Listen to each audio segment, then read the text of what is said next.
Hello guys, welcome to my channel. Today we're going to talk about 2.5.2 changes and some hotfixes. Just as heads up, Xiao did receive significant changes to how she functions, specifically the buff she provides. As of right now, she's pretty much just good for Shunguang, and also Shunguang pretty much depends on her because Xiao is effectively the only character that has an Ether Veil that will enable Shunguang's full potential with her damage. Basically, Shunguang damage is all about consistent high DPS uptime, where you will want to enter and stay in a run state as often as possible, but to achieve that, you need Zhao. Fortunately, Zhao is free.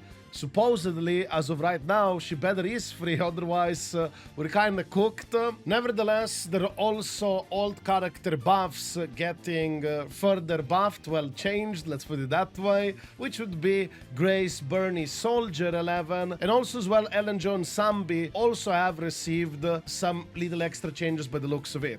We'll begin first with Zhao changes, but before that, a quick word from our sponsor. Look, we all love getting those flashy new S-rank agents in Zenless Zone 0, but topping up on monochromes to get all those pulls can be seriously pricey. That's why I teamed up with rushbuy.gg. They're 100% safe and secure top-up service that offers amazing discounts up to 29% off for games like Zenless Zone 0, Genshin Impact, Honkai Star Rail, and many more. And don't worry, it's 100% safe and reliable. They partner directly with game publishers and use official top-up channels, so your account is completely secure. The process is super straightforward, requiring only your server and UID. I personally use it myself to grab the Internet membership and a few monochrome packs for the next banner, and I received it all in less than 5 minutes. So before you top up again, click the link in the description and give rushbuy.gg a try. Use my code ZZZ 1130 for an extra 15% discount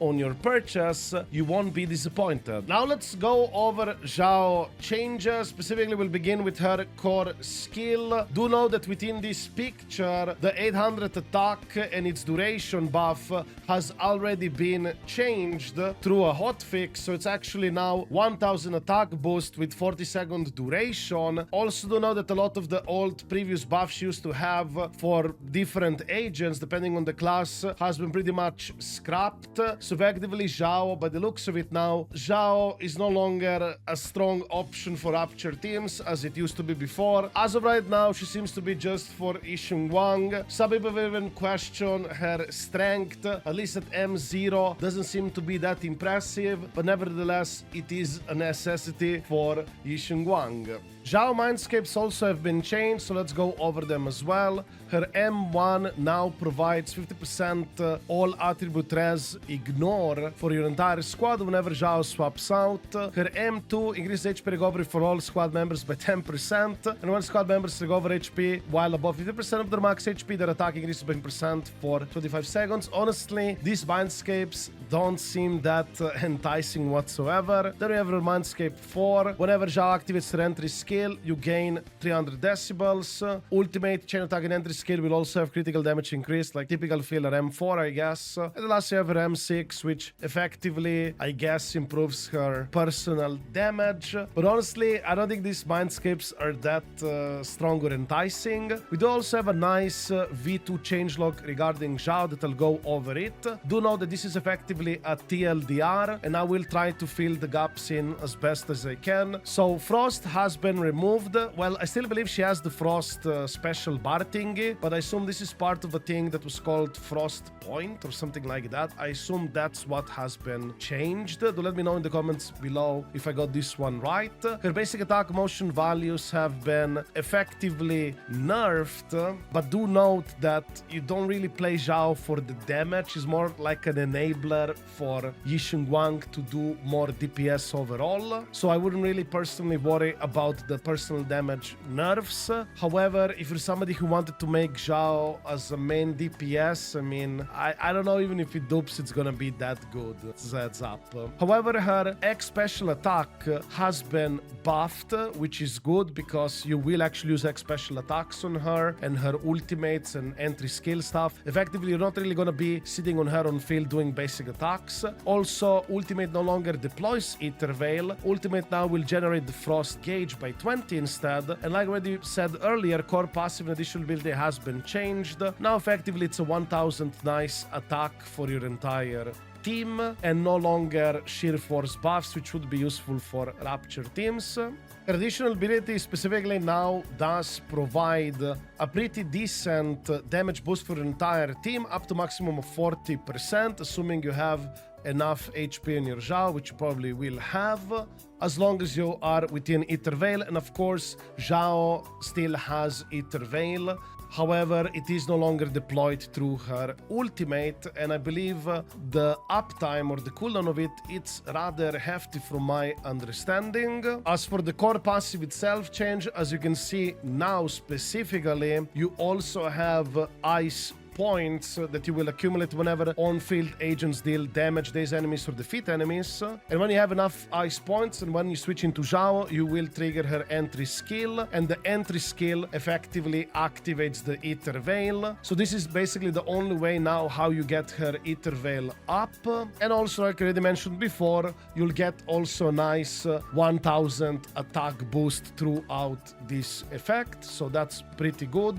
Then we also have a quick recap of her Mindscapes, specifically M1 interruption resistance removed. I mean, they could have kept that, however the res ignore and all that stuff has been buffed. M2 attack buff duration increase, I don't think it's that impressive to begin with. M4 typical fillery stuff, but the decibel thing, I think it's quite useful. However, do note that now ultimate itself doesn't deploy the Ether Veil. However, the ultimate, once again, as a reminder, does regenerate 20 Frost Gauge, which I believe should be the thing called now Ice Points, which effectively help you to reach Ether Veil faster. And lastly, her M6, which increases critical rate effect of her core passive, and also additional damage increase of her basic attacks. I don't know if the M6 is actually generally gonna make her like a valid on-field DPS. Press X for doubt, but as of right now, like I already said, it's pretty much tied to Shunguang, and Shunguang pretty much needs her. But of course, if you do get another character in the future that has Ether Veil, then things might change. Yes, I'm aware Lucia has Ether Veil, but Lucia buffs are useless for Shunguang. She does not benefit from sheer force, before you ask me that one, Mile. But now, let's talk about the old character buffs, specifically Soldier 11, Burnice, Grace, and so on. I'm very excited to see this character getting buffed. I still use a lot of Grace and Burnice as well. But before that, I would also like to let you know that a lot of you guys who watch me are not subscribed. If you like to support this small channel, feel free to subscribe. It's completely free of charge.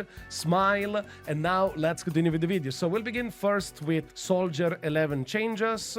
The original buffs already covered it, but here are actual changes of these buffs. They've changed her basic 5 enhancement activation condition. Now it's gonna be into chain attack or ultimate instead of basic 5. And now enhanced basic 5 will consume all fire suppression when used, dealing additional damage for each consumed. Also, her basic 5 motion value has been significantly buffed, so that's very nice. And also looks like the enhanced motion value, additional motion value per fire suppression has been buffed on top of that as well. The days has been increased. Counter now only triggers if attacked during basic attack. So yes, she has new functionality within her kit. She has new animations, pretty cool. Also, her unlock potential critical damage has been buffed. Now when you max it out, it's gonna be 48%. Hey, we'll take it. It's cool. Then we have Burnice changes. Damage reduction from X special intense hit steering method double shot has been buffed, so less damage taking. That's very good because sometimes in DA, I'm kind of tanking too much damage with her. Then X special Hot Juggling can now take advantage of additional ability Anomaly Build-Up Rate. Aftershock has been removed. Yes, she originally had Aftershock, like it was labeled as Aftershock for whatever reason, but the label has been removed. Her unlock potential was also changed, but I believe it is slightly buffed than what it used to be before. I don't remember the old previous number. As far as I remember, the old Afterburn duration core passive was already reduced to 1.35 seconds, I believe. So I think the Anomaly Mastery increase and the damage increase is what is probably higher now. But personally, I'm very excited with these Burnice changes overall, that she's getting buffed, because I think she's going to be much better positioned as a good alternative to Vivian, especially if enemies are weak to Ether and you want to use a nice fire anomaly unit. Then we also have Grace buff changes. Her Bloom motion values unfortunately have been slightly nerfed. However, the new X special max possible hits has been increased much further, supposedly 29 hits, but it's definitely more than 12, so it should make up for it. And also unlock potential electric damage has been effectively buffed as well. Now it's gonna be 30%. That's cool. Also, for those who don't know, Ellen and Sambi received additional updates to their further buffs. Yes, Ellen and Sambi are receiving additional buffs on top of the buffs they already have. It's basically a new buff system for characters that already received buffs, and these buffs specifically are critical damage per stack increase 4.8% from her unlock potential, and Sambi unlock potential aftershock damage increase to 50% of 35%, assuming you unlock it all the way. Yeah, also I guess I forgot to mention the unlock potential of Grace, Burnice, and Soldier 11 are also, I believe, part of this system that you'll have to unlock as you play the game. You'll get this currency from endgame modes and other weekly activities, so don't worry, this is completely free to play achievable. Do let me know if I got this correct, because from my understanding, I believe Grace, Burnice, and Soldier 11 also should have these unlock potentials already available from day one of 2.5. Then of course we also have endgame content changes. As I mentioned in one of my previous videos, shield defense is getting a rework. Now it's gonna be 5 floors. The 5th floor is gonna be effectively a mini deadly assault, but you will fight the typical shield defense enemies, no deadly assault enemies, so it's pretty cool. If you want to know more in details about those systems, feel free to check that other video. Here I just want to go over quickly the HP changes. As usual, the HP has been increased.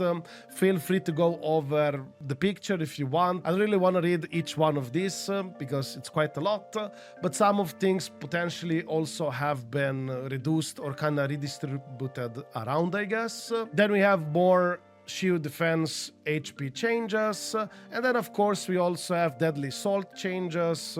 Surprisingly, the new deadly assault boss HP has been drastically reduced, same with Fiend. We'll take this. There also have been changes to the scoring system for the new shield defense, but the looks of it, the requirements were kinda made harder, specifically if you want to max the score of 100,000 points, but do remember that you only need B rank, from my understanding, to get the gems. So in terms of getting the gems, you should be fine, just like in Deadly Assault. However, if you're looking to get higher scores, it seems they made it harder to be able to do so. Then as a little bonus, I guess I should also mention the new drive disc set. The other drive disc set for Shunguang I already mentioned in her respective video. In this video, I want to talk about this set specifically, Shining Aria. This set provides ether damage at 2 pieces, but more importantly, at 4 pieces, whenever the equip hits an enemy with basic attack, their anomaly proficiency increases by 36 points, and also when enemies on the field become stunned, the equipper damage increases by 25%. This is potentially the set for Angels of Delusion, so pretty much it's a given, if you ask me, that 2.6 is probably gonna have some Agent of Delusion's characters, much like with Astra Xiao. I believe Astra Xiao drive this set was released in 1.4 patch, and then she was released in 1.5 respectively. respectively. So I could see a similar situation to this happening once again, and looks like one of the idols will be a stunner for anomalies. It's quite interesting, and also it looks like we're going back to an anomaly meta in the near future. So yeah, this is pretty much it for this video. If you have any questions, feel free to write it in the comments down below, and as always, if you like this video, don't forget to give it a like and all that YouTube stuff. I wish you a wonderful day, guys, and see you in the next video. Ciao!